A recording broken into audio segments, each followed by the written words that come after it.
صل على سيدنا ومولانا محمد وعلى بسم اللہ الرحمن الرحیم۔ السلام علیکم ناظرین و سامعین کرام، پروگرام یاد الہی میں روزانہ عظیم ہستیوں کے تذکارے پاک ہوتے ہیں اور اس کے ساتھ ساتھ کچھ ایسے موضوعات پر گفتگو ہوتی ہے جن سے آپ کو رہنمائی حاصل ہوتی ہے۔ آج ہمارے دین اسلام جو اللہ کے نزدیک سب سے پسندیدہ دین ہے، اس کے ایک اہم رکن، ایک اہم ذمہ داری جو مسلمانوں پر لاگو ہوتی ہے، اس کے حوالے سے گفتگو ہوگی، اور جو آج کے ہمارے معاشرے کی ضرورت ہے، امر بالمعروف و نہی عن المنکر کی اہمیت، فوائد اور ثمرات اور آداب۔ بہت اہم موضوع ہے،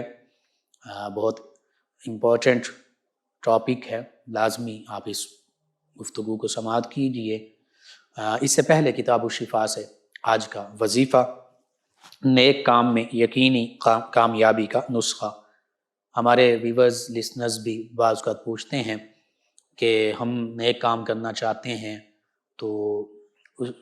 چاہنے کے باوجود نیکی کا عمل سر انجام نہیں دے سکتے، بلکہ اس کے برعکس بعض اوقات معاملہ ہو جاتا ہے۔ تو اس حوالے سے نیک کام میں یقینی کامیابی، یعنی اللہ تعالیٰ کی توفیق، اللہ تعالیٰ کی طرف سے ہمیں یہ توفیق مل جائے، اور اللہ تعالیٰ کی طرف سے ہمیں یہ طاقت حاصل ہو جائے کہ اللہ کی دی ہوئی توفیق اور طاقت سے ہم نیک کام بخوبی سر انجام دے سکیں۔ تو اس حوالے سے یہ نسخہ ہے، وظیفہ ہے، 313 بار آیت کریمہ لا الہ الا انت سبحانک انی کنت من الظالمین، اور 24 مرتبہ پہلا کلمہ لا الہ الا اللہ محمد الرسول اللہ صلی اللہ علیہ وآلہ وسلم پڑھ کر کسی بھی نیک مقصد کا آغاز کیا جائے، نیک کام کا آغاز کیا جائے، تو انشاءاللہ اس نیک کام میں کامیابی یقینی ہوگی۔ یہ بڑا مجرب عمل ہے، یعنی تجربہ شدہ عمل ہے۔ ضرور آپ اپنے جو بھی نیک کام کا آغاز کرنے لگے ہیں تو ضرور اس مجرب عمل کو اپنے اعمال کا، اپنے وظائف کا، اوراد کا حصہ بنائیے۔ 313 مرتبہ آیت کریمہ لا الہ الا انت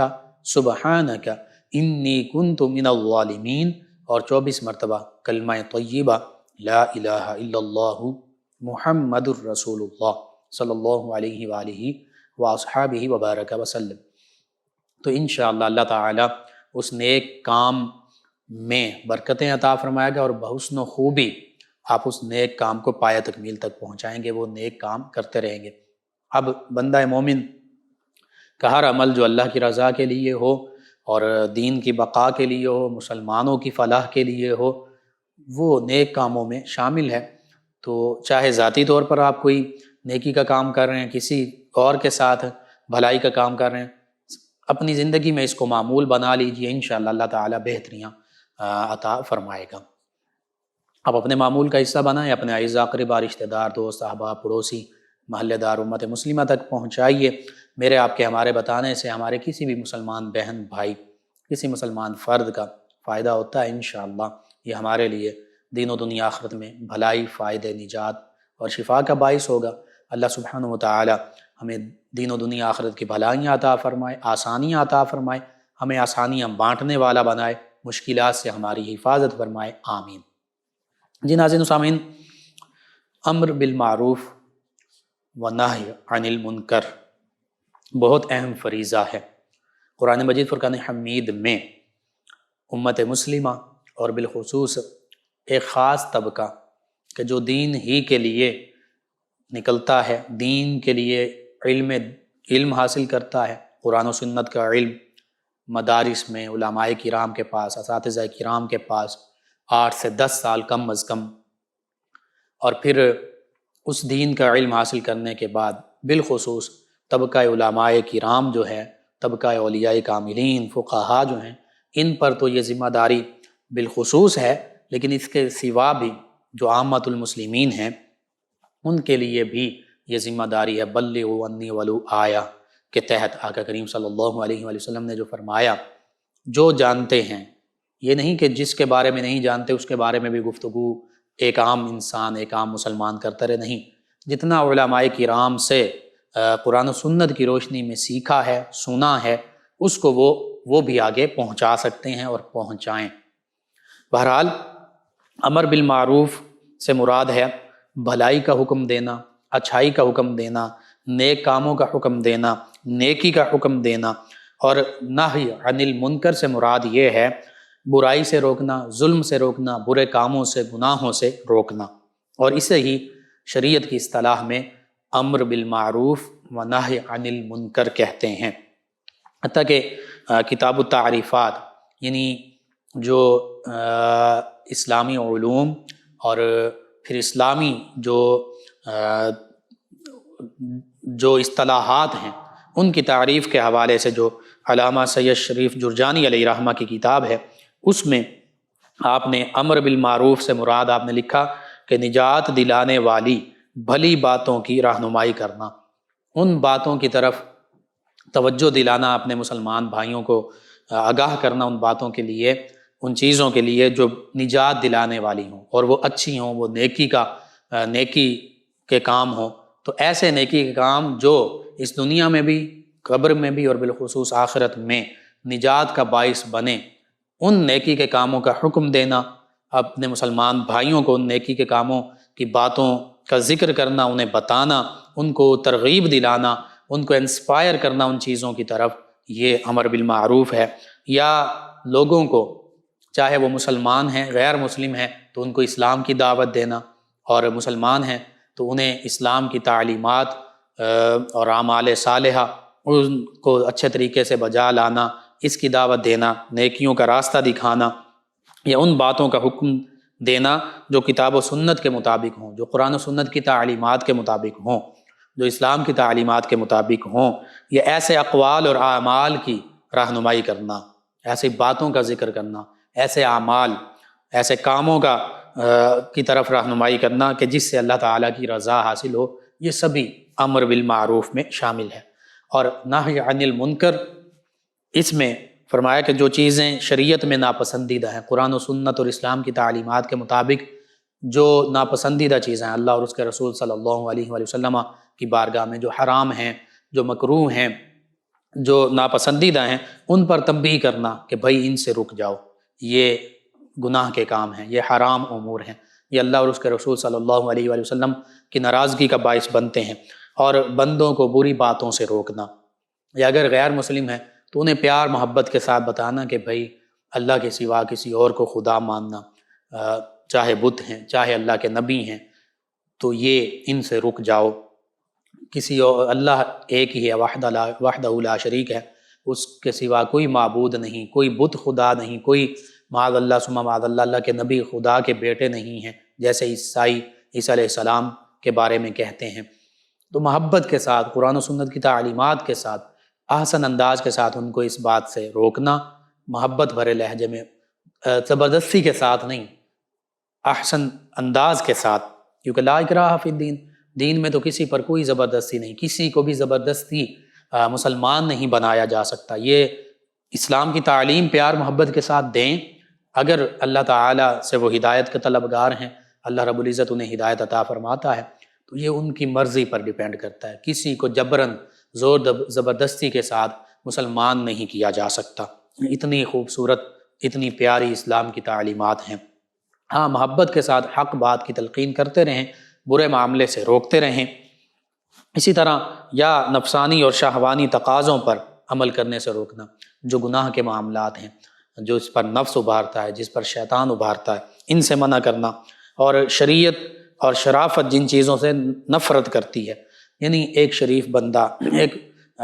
عقل سلیمہ رکھنے والا بندہ بھی، چاہے وہ کسی بھی مذہب سے تعلق رکھتا ہو، وہ یہ کہتا ہے کہ جھوٹ بولنا یہ اچھا نہیں ہے، فحاشی، زنا، برائی، بدکاری یہ اچھی نہیں ہے، شراب، دیگر یہ چیزیں اچھی نہیں ہیں، تو پھر ان چیزوں سے نفرت دلانا، جن سے ایک عقل سلیم رکھنے والا بندہ نفرت کرتا ہے، ان سے روکنے کا کہنا، یہ سارا نہی عن المنکر میں شامل ہے۔ تو یوں یہ امر بالمعروف اور نہی عن المنکر کی تعریف ہو گئی۔ تو پتہ چلا کہ اسلام کا پیغام پہنچانا اور اسلام کے برعکس جو اللہ وحدہ لا شریک، ایک اللہ کے سوا کسی اور کی عبادت کرنے والے یا معبود ٹھہرانے والے، ان کو محبت کے ساتھ، احسن انداز کے ساتھ انہیں بتانا، کیونکہ ایسے لوگ جو ہیں وہ جانتے نہیں ہیں، حقیقت کا انہیں پتہ نہیں ہے۔ تو پھر جب ان چیزوں کی آپ تعلیم دیں گے تو یہی امر بالمعروف ہے، یہی نہی عن المنکر ہے۔ اس حوالے سے وہ حدیث مبارکہ مد نظر رکھی جائے، بالخصوص اب مسلمانوں کے حوالے سے،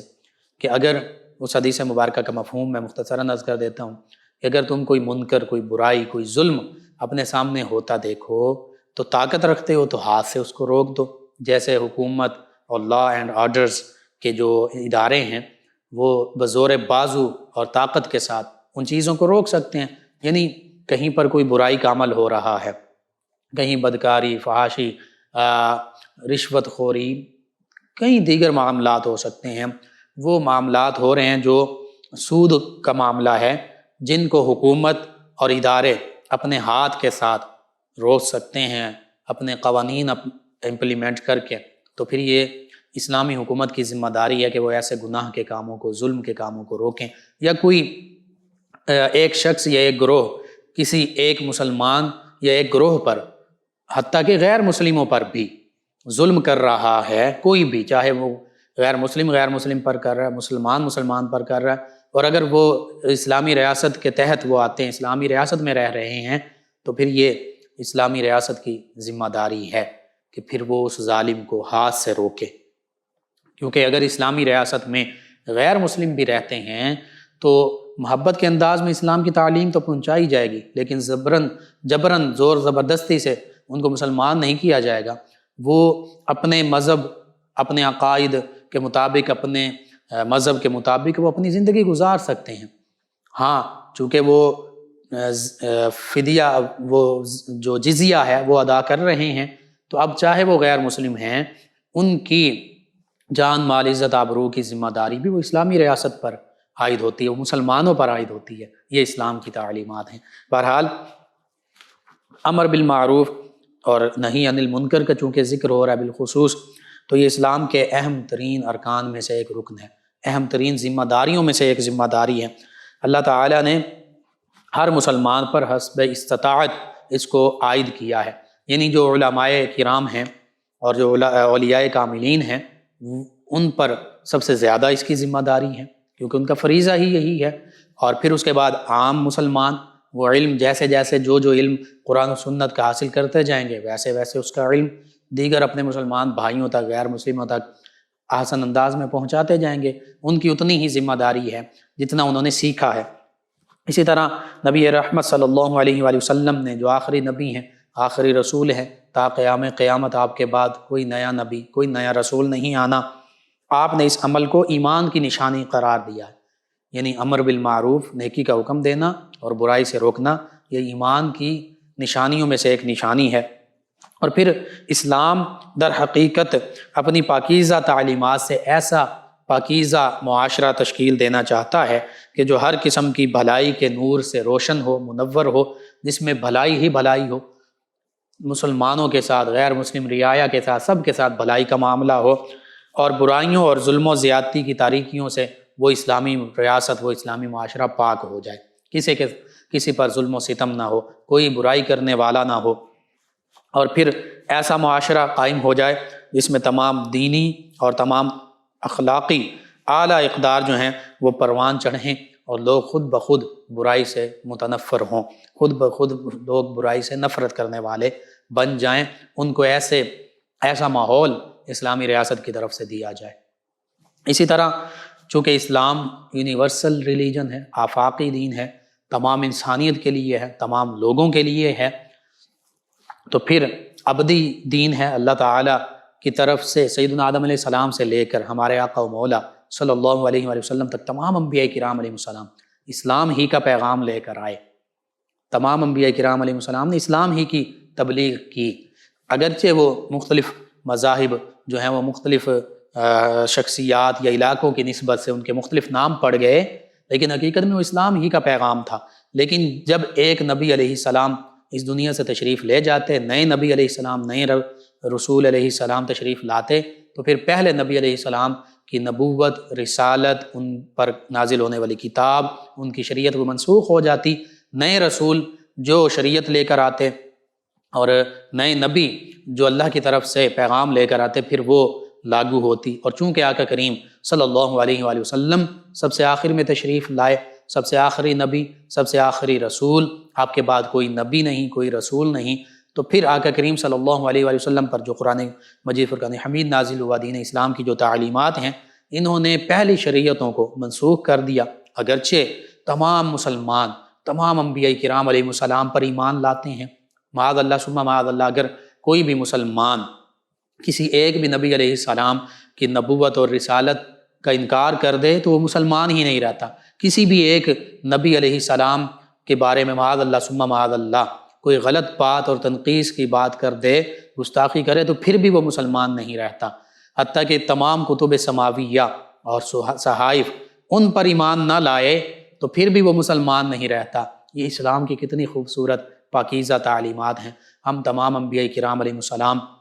کی نبوت اور رسالت پر بھی ایمان لاتے ہیں، ہم تمام انبیاء کرام علیہ السلام پر جو صحائف اور کتب نازل ہوئیں ان پر بھی ایمان لاتے ہیں۔ اور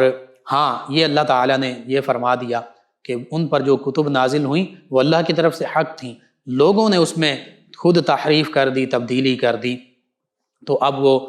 اس لیے قابل عمل نہیں رہیں کہ لوگوں نے تبدیلیاں بھی کر دیں، تحریف بھی کر دی، اور اب قرآن مجید فرقان حمید نازل ہو گیا۔ یہی ہدایت کا مرکز ہے۔ اب اسلام کی تعلیمات آقا کریم صلی اللہ علیہ وآلہ وسلم، کامل اسلام آپ پر نازل ہوا۔ الیوم اکملت لکم دینکم واتممت علیکم نعمتی ورضیت لکم الاسلام دینا۔ اللہ نے فرمایا جب آخری وحی کا نزول ہوا، فرمایا آج کے دن ہم نے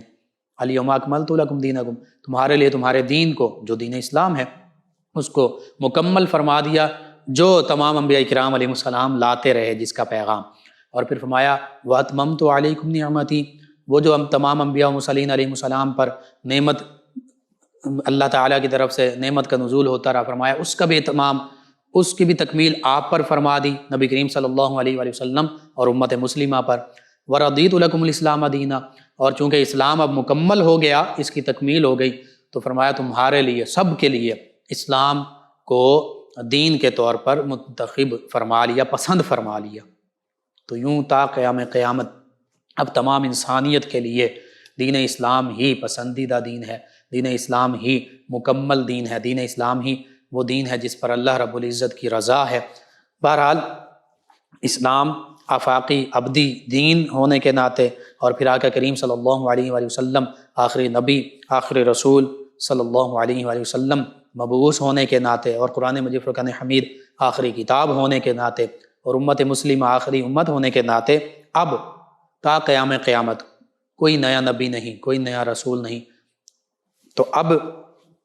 جو اسلام کی تعلیمات کی نشر و اشاعت ہے وہ کس کے ذمے؟ وہ آقا کریم صلی اللہ علیہ وآلہ وسلم کے بعد، اور خود آقا کریم صلی اللہ علیہ وآلہ وسلم نے بھی فرما دیا تھا کہ بنی اسرائیل کے جو انبیاء کرام علیہ السلام تھے وہ سیاست فرمایا کرتے تھے، یعنی دین کی اور دنیا کے تمام معاملات کی بنیاد اور اساس انہوں نے ہی اس کو وہ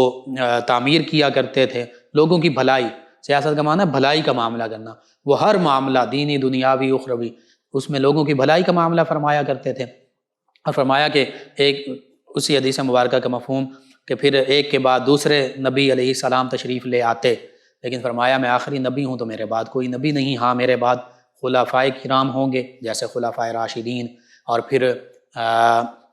مختلف مسلمان حکمران حتیٰ کہ خلافت عثمانیہ تک، تو فرمایا کہ خلفاء ہوں گے، نبی نہیں ہوں گے۔ تو اب پتہ چلا کہ وہ بالخصوص وہ خلفاء جو جیسے سیدنا ابوبکر صدیق رضی اللہ عنہ، سیدنا عمر فاروق اعظم رضی اللہ عنہ، سیدنا عثمان ذو النورین رضی اللہ عنہ، سیدنا علی المرتضیٰ کرم اللہ وجہ الکریم، سیدنا امام حسن رضی اللہ عنہ، اسی طرح آگے دیگر، اور بالخصوص پھر سیدنا عمر بن عبدالعزیز رضی اللہ عنہ، اور پھر عادل نیک حکمران جتنے بھی گزرے، وہ اسلام کی تعلیمات کو جب ہم دیکھتے ہیں تو وہ امامت کے عہدے پر بھی فائز تھے، یعنی دینی معاملات بھی اور جو دنیاوی معاملات ہیں سبھی ان کی ذمہ داری ہوتی تھی۔ سیدنا ابوبکر صدیق رضی اللہ عنہ، سیدنا عمر فاروق اعظم رضی اللہ عنہ، یہ ہستیاں، سیدنا عثمان ذو النورین رضی اللہ عنہ، مسلمانوں کے دنیاوی امور کے بھی ذمہ دار تھے، خلیفہ اور حکمران بھی تھے، اور مسجد نبوی کے امام بھی تھے۔ بہرحال امامت حقیقت میں یہ مسلمانوں کے حکمران کی وہ ذمہ داری ہوتی ہے، لیکن ہماری پھر بدقسمتی کہ امامت اس حوالے سے کہ لوگوں کی امامت جو ہے وہ حکمران وقت کروائے، وہ کوالٹیز، وہ خوبیاں ہی امام حکمران میں نہ رہیں، اور پھر اسلامی حکومت اور اسلامی ریاست، وہ خلافت عثمانیہ کے بعد تو بالخصوص اس کا تصور ہی ختم ہو گیا، مسلمان ٹکڑے ٹکڑے ہو گئے، تو وہ چیزیں ہی ختم ہو گئیں۔ بہرحال اسلام کی تعلیمات میں یہ تھا کہ جو مسلمانوں کا نیک، عادل، عالم حکمران ہوتا، وہی نماز اور عیدین اور ان چیزوں کی ذمہ داری بھی اسی کے ذمہ ہوتی تھی۔ بہرحال امر بالمعروف و نہی عن المنکر کا بھی سب سے بڑا وہی ذمہ دار ہوا کرتا تھا۔ آپ دیکھ لیجئے خلفائے راشدین کو، صحابہ کرام علیہم رضوان کو، اہل بیت کرام علیہم رضوان کو، اور فقہائے کرام کو، علماء کرام کو، اولیاء کرام کو، کہ انہوں نے امر بالمعروف نہی عن المنکر کی ذمہ داری جو ہے یہ بحسن و خوبی سر انجام دی۔ انہوں نے اپنی زندگی، ساری زندگی، پوری زندگیاں اپنی اسی کام میں گزاری، چاہے اگر کوئی جابر ظالم حکمران سامنے ہے تو اس کے سامنے کلمہ حق بلند کیا، چاہے عوام ہیں تو انہیں قرآن و سنت کی تعلیمات ان تک پہنچائیں، یعنی اچھے کاموں کا حکم دیا، برے کاموں سے روکا، زبان کے ساتھ بھی، اپنی تصانیف کے ساتھ بھی۔ میں نے حدیث مبارکہ جو شروع میں بیان کی کہ جن کے پاس یہ ذمہ داری ہے کہ وہ قوانین اپلائی کر سکتے ہیں، لاگو کر سکتے ہیں اور ہاتھوں کے ساتھ روک سکتے ہیں، یعنی حکمران وقت، مسلمان حکمران اور جو اسلامی ادارے ہیں، ریاستی ادارے ہیں، وہ ہاتھ کے ساتھ روکیں۔ پھر فرمایا جو ہاتھ کے ساتھ نہیں روک سکتے، اس کی طاقت نہیں رکھتے، کہ ہاتھ کے ساتھ روکنے کی طاقت ہی نہیں ہے، اگر ہاتھ کے ساتھ روکے گا تو خود اسے نقصان پہنچایا جائے گا، یا فتنے کا اندیشہ ہے، لڑائی جھگڑے کا اندیشہ ہے، تو پھر اب یہ استطاعت نہیں رکھتا، اب یہ زبان کے ساتھ روکے۔ بالخصوص علماء کرام ہیں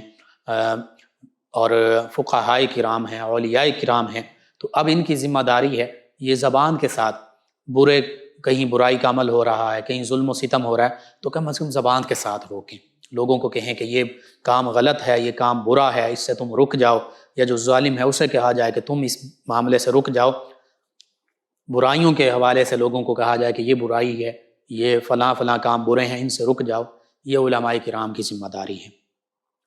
اب اور دیگر مسلمانوں کی بھی، مسلمان بھی اس سے روک سکتے ہیں، لیکن اگر کوئی سمجھتا ہے کہ اگر ہم زبان کے ساتھ روکیں گے اور حقیقت بھی ہو تو پھر ایسی کڑی پابندیاں ہیں، ایسے معاملات ہیں کہ زبان سے روکنے سے بھی لڑائی جھگڑا بڑھ جائے گا، اس شخص کو جو زبان سے روک رہا ہے اس کو قتل ہونے کا اندیشہ ہے، تو اگر اس وقت بھی روکے تو پھر یہ مجاہد ہے، بڑی اچھی بات ہے، لیکن اگر اس فتنے سے بچنے کے لیے خاموش ہو جاتا ہے تو پھر یہ رخصت بھی ہے، اس کی رخصت اجازت بھی ہے، لیکن عزیمت تو یہی ہے کہ اس موقع پر بھی روکے اور مجاہد کا کردار ادا کرے، جیسے علماء حق کرتے رہے، جیسے اہل بیت کرام علیہم رضوان کرتے رہے، جیسے صحابہ کرام علیہم رضوان کرتے رہے، اور اپنی جان آفرین کے بھی سپرد کرتے رہے۔ سیدنا امام احمد بن حنبل نے اپنی جان دے دی، سیدنا امام اعظم امام ابو حنیفہ علیہ رحمہ نے اپنی جان جیل میں دے دی، اہل بیت کرام سیدنا امام حسین رضی اللہ عنہ نے اپنے خانوادے اور پھر آپ کے ساتھ جو صحابہ کرام اور تابعین اعظام علیہم رضوان تھے، سبھی نے جانیں اپنے اللہ کے راستے میں قربان کر دیں۔ صحابہ کرام علیہم رضوان نے غزوہ بدر، غزوہ احد، دیگر غزوات میں شہادتوں کے نذرانے پیش کیے، انبیاء کرام علیہ السلام نے اللہ کے راستے میں قربانیاں دیں، امر بالمعروف و نہی عن المنکر کرتے رہے۔ آقا کریم صلی اللہ علیہ وآلہ وسلم نے اسی حوالے سے آپ نے پوری زندگی امر بالمعروف ہی تو فرمایا ہے، لوگوں کو نیکی کا، اچھے کاموں کا، اچھے عقائد، اسلام کی تعلیم دی، اور برے عقائد، بری چیزوں سے روکا۔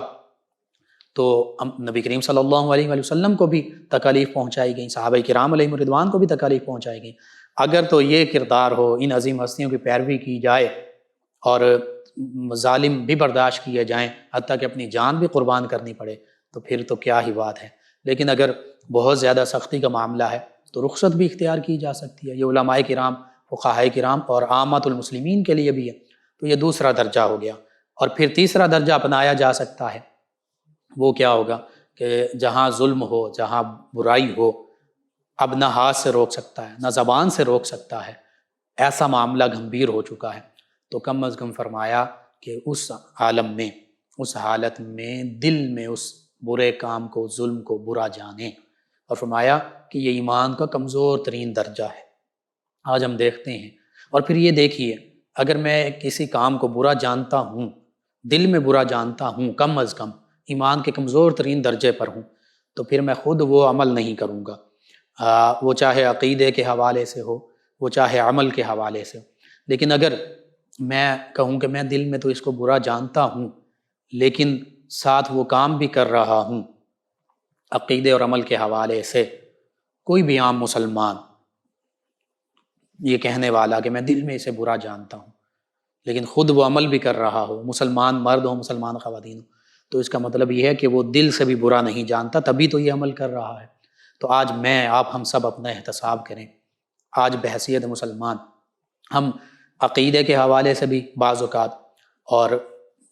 مقدسات کے حوالے سے جو باتیں کر رہے ہوتے ہیں، مقدس ہستیوں کے حوالے سے، اسلام کی تعلیمات کے حوالے سے سیکولر لبرل لوگ کیسے کیسے باتیں کر رہے ہوتے ہیں، کلمہ کفر بک رہے ہوتے ہیں، اور پھر اس کے ساتھ عمل کے حوالے سے کہ مسلمان مرد ہیں، ہم مسلمان سود خوری، رشوت خوری، حرام کمانا، کیسے کیسے معاملات، حقوق اللہ سے دور، حقوق العباد سے دور، کتنی چیزیں ہیں، دھوکہ، ملاوٹ، فراڈ، جھوٹ، حسد، بغض، کینہ، خواتین کے حوالے سے بھی یہی بیماریاں، اور اس کے ساتھ ساتھ دیگر بیماریاں، مرد عورتوں میں فحاشی اور فیشن کے نام پر پتہ نہیں کیا کیا چیزیں۔ تو ان کو سوچیں، اگر ہم دل سے ان کو برا جانتے تو پھر ہم ان کو چھوڑ دیتے، تو پتہ چلا ہم ان کو دل سے بھی برا نہیں جانتے۔ ایمان کے پھر تو اس کا معنی یہ کہ ہم ایمان کے کمزور ترین درجے سے بھی گر چکے ہیں۔ معاذ اللہ ثم معاذ اللہ، رب العزت ہمیں اس چیز سے بچائے۔ تو آج ضرورت اس امر کی ہے کہ میں، آپ، ہم سب سے پہلے ہر ایک، میں ہوں تو میں اپنے آپ کو، اپنے گھر کو، اپنے بیوی بچوں کو، اپنے رشتہ داروں، اپنے پڑوسی محلے داروں کو اس حوالے سے امر بالمعروف محبت کے انداز میں کروں۔ آپ ہیں، آپ بھی یوں ہی اپنے آپ سے، اپنے گھر سے شروع کرتے ہوئے تمام امت مسلمہ کے لیے، انفرادی طور پر بھی ہر فرد کے لیے اور اجتماعی طور پر بھی امت مسلمہ کی یہ ذمہ داری ہے۔ آج ہم اس سے دور جا چکے ہیں، ہم نے اس ذمہ داری کو بھلا دیا ہے۔ اسی وجہ سے ہمارا معاشرہ، اسلامی معاشرہ، اسلامی مملکتیں، اسلامی ریاستیں وہ بے راہ روی کا شکار ہیں، وہ گمراہی کا شکار ہیں، وہ پستی اور زوال کی جانب جا رہی ہیں، وہ گمراہی کے اندھیروں میں گر رہی ہیں۔ تو آج ضرورت اس امر کی ہے کہ ہم علم دین سیکھیں، قرآن و سنت کا علم سیکھیں، علماء کرام کے پاس بیٹھیں، اولیاء کاملین صالحین جو حقیقی اولیاء کاملین صالحین ہیں، جعلی عامل اور جعلی پیروں کی نہیں میں بات کر رہا، ان کے پاس بیٹھیں، ظاہری باطنی علوم حاصل کریں، قرآن و سنت کے علوم حاصل کریں، فقہ کے علوم حاصل کریں، تزکیہ باطن کریں، اخلاص کے ساتھ پھر اللہ کی رضا کے لیے جو ان سے سیکھ رہے ہیں اس کو امت مسلمہ تک پہنچائیں، امر بالمعروف نہی عن المنکر کی ذمہ داری پوری کریں۔ انشاءاللہ پھر دیکھیے، ایک فرد، پھر ایک گھر، پھر ایک خاندان، پھر ایک محلہ، اور پھر اس طرح جب ہم اس ایک لیول سے، چھوٹے سے لیول سے شروع کرتے جائیں گے، انشاءاللہ پورا معاشرہ، تمام اسلامی ریاستیں، حتیٰ کہ پوری دنیا میں اسلام کا پیغام محبت کے ساتھ جب پھیلے گا تو انشاءاللہ آپ دیکھیے کیسی برکتیں ہمیں اس دنیا میں بھی حاصل ہوں گی، اس کی برکتیں قبر میں بھی اور کل روز محشر بھی حاصل ہوں گی۔ اللہ سبحانہ وتعالی سے دعا ہے اللہ تعالی ہمیں امر بالمعروف نہی عن المنکر کی ذمہ داری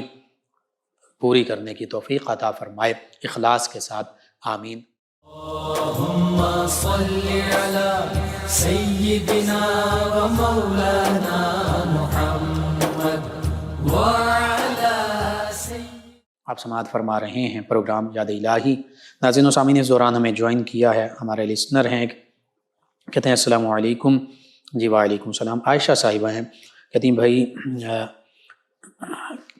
آپ کیسے ہیں جی؟ الحمدللہ۔ مانا والا سے انہوں نے ہمیں جوائن کیا، کہتے ہیں کہ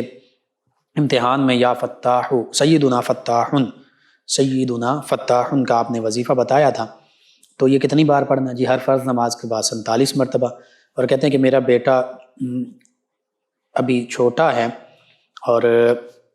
کیا میں خود پڑھ کے اس کو پانی پر دم کر کے پلا سکتی ہوں؟ جی آپ پلا سکتی ہیں، اور اگر وہ خود بھی پڑھ لے، سکھا دیں سیدنا فتاح، تو پھر بھی بہتر ہے، آپ بھی پلا سکتی ہیں۔ ایک اور لسنر ہیں ملک پور سے حمزہ صاحب، کہتے ہیں السلام علیکم۔ جی وعلیکم السلام۔ کہتے ہیں کہ میری والدہ کا بلڈ پریشر اور گلوکوز لیول موسٹلی لو رہتا ہے، میڈیسن بھی لی ہیں لیکن کوئی فرق نہیں پڑا، پلیز کوئی وظیفہ بتا دیں۔ جی آپ ڈاکٹر چینج کر کے دیکھیں، طریقہ علاج چینج کر کے دیکھیں، کسی اچھے پرانے ڈاکٹر سے اس حوالے سے، اور جو اس چیز کے اسپیشلسٹ ہوں ان سے رابطہ کیجئے۔ دوا بھی ضروری ہے، دعا میں عرض کر دیتا ہوں، دعا کے طور پر اپنی والدہ سے کہیے کہ یا سلام، اس کی کثرت کریں، یا سلام، اور اگر یا اللہ یا سلام یہ دونوں اسماء مبارکہ پڑھ لیں تو مزید بہتر ہے۔ روزانہ اگر 1000 مرتبہ پڑھیں، اللہ سے دعا کریں، انشاءاللہ اللہ تعالیٰ شفا عطا فرمائے گا، اور درود پاک کی کثرت کریں، انشاءاللہ اللہ تعالیٰ بہتری فرمانے والا ہے۔ صغیر صاحب ہیں پاک آرمی سے، کہتے ہیں السلام علیکم بھائی۔ جی وعلیکم السلام۔ کہتے ہیں پروگرام ماشاءاللہ بہت پیارا ہے، آج کے دور کے اندھیرے میں روشنی کا کام آپ کر رہے ہیں۔ جی شکریہ آپ کا، یہ اللہ تعالیٰ کا فضل و کرم سے ہے، ہمارا اس میں کوئی کمال نہیں ہے۔ اللہ تعالیٰ ہمیں، آپ کو، ہم سب کو استقامت عطا فرمائے۔ ناظرین ان کے علاوہ ناظرین سامعین ہمیں جوائن کیا ہے گھنڈی ونڈ کلاں ضلع فیصل آباد سے ہیں ہمارے ساتھ ادریس کاوش صاحب، کہتے ہیں السلام علیکم لقمان بھائی، مزاج کیسے ہیں؟ جی وعلیکم السلام الحمدللہ۔ اور یہ کہتے ہیں کہ آپ نے میرا میسیج ضرور شامل کرنا ہے، جی میں نے شامل کر دیا۔ ان کے علاوہ ایک اور لسنر ہیں اور غالباً انہوں نے نام نہیں لکھا، کہتے ہیں السلام علیکم بھائی، کیا حال ہے آپ کا؟ جی وعلیکم السلام الحمدللہ۔ انہوں نے کہا ماشاء اللہ ویری ویری نائس پروگرام، جی شکریہ۔ انہوں نے ایک ہمارے معاشرے کا المیہ کا ذکر کیا ہے کہ جو غریب لوگ ہوتے ہیں، چاہے وہ کسی کے رشتہ دار ہوں یا محلے دار ہوں، تو وہاں پر جو امیر رشتہ دار یا امیر محلے دار عام طور پہ، لیکن اچھے لوگ بھی ہوتے ہیں، 5 انگلیاں برابر نہیں ہیں، تو کہتے ہیں کہ وہ محلے دار جو امیر ہیں یا رشتہ دار، وہ تکبر کرتے ہیں، بڑے تکبر کی نظر سے دیکھتے ہیں، بات بھی ان سے کی جائے تو صحیح منہ سے بات نہیں کرتے، اور عام لوگوں کو، غریب لوگوں کو یا غریب رشتہ داروں کو یا غریب محلے داروں کو وہ تکبر کے ساتھ، حقیر بھی جانتے ہیں، تکبر کے ساتھ بات کرتے ہیں، ان کی بات کو اہمیت نہیں دیتے کہ جیسے یہ جھوٹ بول رہے ہوں۔ جی میں عرض کرتا ہوں اس حوالے سے، ناظرین سامعین معذرت، بعض اوقات ایسا معاملہ ہو بھی سکتا ہے، آپ کی بات درست بھی ہے، لیکن ہم نے ایسا بھی لوگ دیکھے ہیں جو بڑے عاجزی ان کی ساری والے ہیں۔ بہرحال امیر ہوں غریب ہوں، تکبر سبھی کے لیے یہ حرام ہے، منع ہے۔ حدیث مبارکہ کے مطابق، حدیث قدسی کے مطابق، اللہ تعالیٰ کی عزت ہے، چادر ہے تکبر، جو تکبر کرتا ہے اللہ تعالیٰ کی عزت پر ہاتھ ڈالتا ہے تو بہت بڑا گناہ ہے۔ حتیٰ کہ حدیث مبارکہ کے مطابق جس کے دل میں رائی کے دانے کے برابر بھی تکبر ہوگا وہ جنت میں نہیں جائے گا۔ تو اس پر غور کرنا چاہیے جو بھی لوگ مجھے سن رہے ہیں۔ بعض کا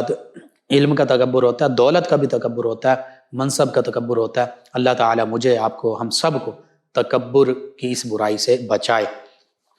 ان کے علاوہ میں جوائن کیا ہے ہمارے ایک اور لسنر ہیں شہزاد صاحب، یہ کہتے ہیں کہ السلام علیکم۔ جی وعلیکم السلام۔ کہتے ہیں جب میں نماز پڑھتا ہوں تو نماز میں خیالات آتے ہیں، کوئی اچھا سا وظیفہ بتا دیں کہ میری نماز درست ہو جائے، آپ کی مہربانی ہوگی، شکریہ۔ جی میں عرض کرتا ہوں نماز کے علاوہ یا حی یا قیوم برحمتک استغیث، اس کو کثرت سے پڑھیں، استغفر اللہ ربی من کل ذنب واتوب الیہ، اس کو کثرت سے پڑھیں۔ اور نماز جب آپ پڑھ رہے ہیں، نماز پڑھنے سے پہلے نماز کا ترجمہ یاد کر لیں، ذہن نشین کر لیں۔ جب نماز پڑھ رہے ہوں تو آپ ان الفاظ کے معانی کی طرف غور کریں کہ میں اللہ کی بارگاہ میں کیا عرض کر رہا ہوں، تو پھر بھی جو خود بخود وسوسے آ جائیں ان پر کوئی گرفت نہیں، آپ کا ذہن اللہ کی بارگاہ کی طرف متوجہ ہو، جو آپ اللہ کی بارگاہ میں عرض کر رہے ہیں ان معانی پر ہو، اور عجز ان کی ساری کے ساتھ نماز پڑھیں، انشاءاللہ اللہ تعالیٰ بہتری فرمائے گا۔ ایک اور ہمارے لسنر ہیں سید نقی حیدر بخاری، کہتے ہیں کہ سر میں درد ہو تو کیا کرنا چاہیے. اور ایک اور لسنر نے بھی سر کے ایمان صاحبہ ہیں، انہوں نے بھی سر کے درد کے حوالے سے پوچھا ہے اور سلام بھی کہا ہے. جی وعلیکم السلام. سر کے درد کے لیے یہ ہے کہ اپنے پیشانی پر 7 مرتبہ اللہ تعالیٰ کے اسم مبارک لکھیں، یا جبارو یا جبارو یا جبارو. اس کے بعد پھر 3 مرتبہ سر جو ہے دائیں ہاتھ سے پکڑ کر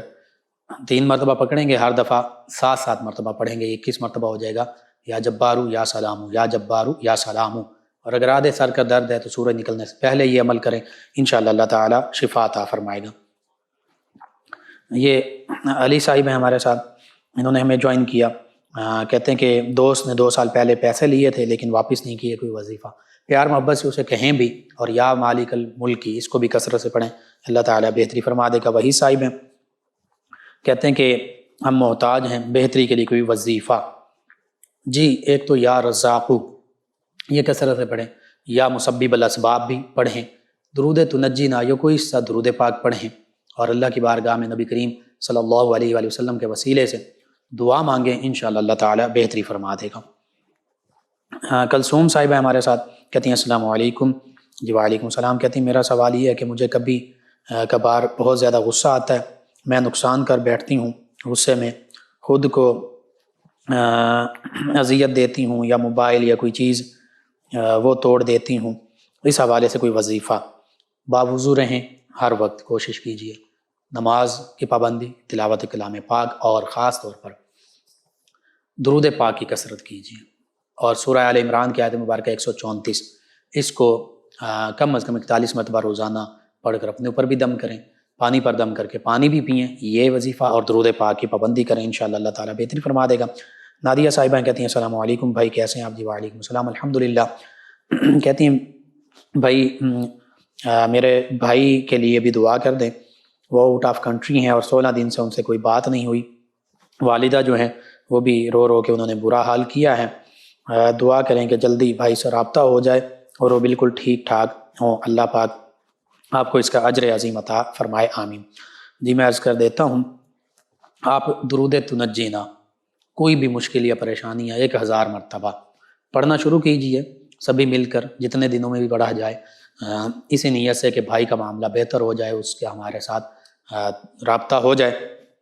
اللہ پر بھروسہ رکھتے ہوئے یہ پڑھنا شروع کیجئے، اور اللہ کے پیارے حبیب صلی اللہ علیہ وآلہ وسلم کے وسیلے سے رو کر گر گڑا کر اللہ کی بارگاہ میں دعا کیجئے. انشاءاللہ اللہ تعالیٰ اپنے پیارے حبیب صلی اللہ علیہ وآلہ وسلم کے وسیلے سے آپ کا یہ معاملہ بہتر فرما دے گا. احسان صاحب ہیں فیصل آباد سے، یہ کہتے ہیں کہ مسجدوں میں قرآن پاک ٹرانسلیشن کے ساتھ پڑھایا جائے. جی بالکل، آپ ہم سب پڑھنے والے بنیں، علماء کرام سے ریکویسٹ کی جائے جہاں وہ ناظرہ قرآن پاک پڑھا رہے ہوتے ہیں وہاں پر کوئی ایسا ٹائم بنا لیا جائے، کلاس کا انتظام کیا جائے، لوگ بالکل چاہے آدھا گھنٹہ ہی ہو تو قرآن مجید فرقان حمید ان سے پڑھیں، ناظرہ بھی پڑھیں، تجوید کے ساتھ، مخارج کے ساتھ، عربی لہجے کے ساتھ وہ بھی پڑھیں، وہ بھی ضروری ہے. پھر ترجمہ تفسیر وہ بھی پڑھیں. ایک یہ ایسا معاملہ بالکل ہو سکتا ہے، ہر مسجد میں ہو سکتا ہے. تو اس حوالے سے آپ، میں، ہم سب ایک محلے کے لوگ جو ہیں وہ مل بیٹھ کر آپ اپنے امام صاحب، خطیب صاحب، ان سے بات کی جا سکتی ہیں. ایسی کوئی کلاس کا انتظام کیا جا سکتا ہے مغرب کے بعد، عشاء کے بعد، فجر کے بعد، کسی بھی نماز کے بعد. ان کے علاوہ ہمیں جوائن کیا ہے ہمارے لسنر ہیں، یہ کہتے ہیں السلام علیکم، آپ کا پروگرام بہت اچھا. جی وعلیکم السلام. کہتے ہیں ہماری آپ کے پروگرام سے معلومات میں، انفارمیشن میں اضافہ ہوتا ہے، اور کہتے ہیں کہ قرآن پاک کے سجدے کے بارے میں بتا دیں. یعنی 14 سجدے ہیں قرآن مجید فرقان حمید میں، آیات سجدہ. تو جب پڑھیں کعبۃ اللہ کی جانب، جگہ پاک ہو، جسم پاک ہو، کعبۃ اللہ کی جانب سجدہ کریں. جیسے عام سجدہ ہوتا ہے اس میں اللہ کی بڑائی بیان کریں، سبحان ربی الاعلیٰ پڑھیں. تو بس اتحیات کی شکل میں بیٹھ کے سجدے میں جائیں گے اور سجدے سے اٹھ کر بیٹھ جائیں گے. تو یہ ایسے سجدہ کیا جائے گا. ان کے علاوہ ہمیں جوائن کیا ہے ایک اور ہمارے لسنر ہیں، انہوں نے پوچھا، عفیفہ صاحبہ ہیں، کہتی ہیں کہ لقمان بھائی سمسام اور مستنصر کا معنی بتا دیں، بڑی مہربانی ہوگی. سمسام کا معنی ہے تیز تلوار یا تیز تیر جو جھکتا نہیں ہے، اور مستنصر کا معنی ہے اللہ سے مدد مانگنے والا، مدد چاہنے والا. آپ تمام ویورز، تمام لسنرز کا شکریہ، آپ ہمیں جوائن کرتے ہیں، سوالات پوچھتے ہیں، اپنے فیڈ بیک سے، پسندیدگی سے آگاہ کرتے ہیں۔ ناظرین و سامعین، پروگرام یاد الہی کا وقت ختم ہو جاتا ہے۔ انشاءاللہ کل صبح دوبارہ آپ سے ملاقات ہوگی پروگرام یاد الہی میں۔ اپنے میزبان محمد لقمان رضا اور ہماری ٹیم کو اجازت دیجیے۔ اللہ نگہبان۔ اللهم صل على سيدنا ومولانا